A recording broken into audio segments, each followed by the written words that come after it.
Vous était déjà arrivé de vous demander quelles sont les grosses erreurs, les erreurs fatales à bannir? C'est en tout cas une question qui revient sans cesse pour moi. Dans cette courte vidéo, je vais vous exposer les principaux à ne pas faire en termes strictement vestimentaires. Bonjour, je suis Mademoiselle M, révélatrice de votre meilleure image. Ce corps que l'on entretient, que l'on habille et qui sert entre autres à donner une image de soi et à communiquer, est un moyen d'exister et de paraître. Notre image est une vitrine sociale sans cesse placée sous le regard et sous le jugement des autres. Autant donner à voir le meilleur de nous-mêmes de façon à nous donner un maximum d'impact et à valoriser notre message. Quand on ne sait pas ce qui nous va, il en résulte un sentiment d'incompétence du type « je suis nul et incapable ». Or, mon souhait, à travers le conseil en image et le relooking, est de vous amener vers un état de ressources et d'inspiration en toute confiance. Ce que je vais vous expliquer est bien sûr tiré de ma pratique du conseil en image et du personal shopping, pratiqué auprès de ces milliers de clientes depuis ces 20 et quelques dernières années ici à Genève. Mais bien sûr aussi, il va sans dire, dans ma propre garde-robe. Alors, quelles sont ces fameuses erreurs impardonnables?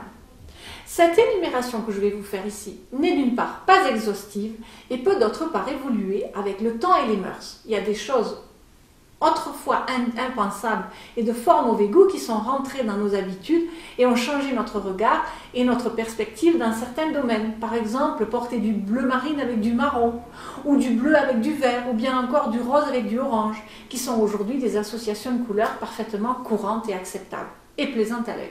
Donc, on évite plus de 3 couleurs.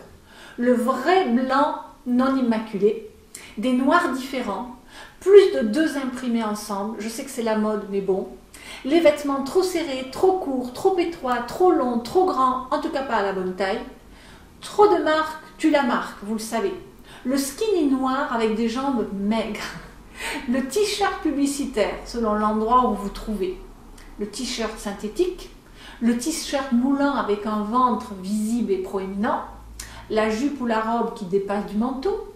La mini-jupe avec la cellulite, le simili-cuir, les doublures qui dépassent, les ourlets défaits, les bretelles de soutien-gorge qui dépassent, les bretelles de soutien-gorge en plastique transparent, c'est fini, les sous-vêtements défraîchis, les marques apparentes de culottes, la lingerie foncée sous des vêtements clairs, les collants de couleur chair, les collants foncés avec des chaussures claires, les collants clairs avec du foncé, les collants filés ou qui peluchent, les mi-bas avec une jupe, et puis oubliez le contexte.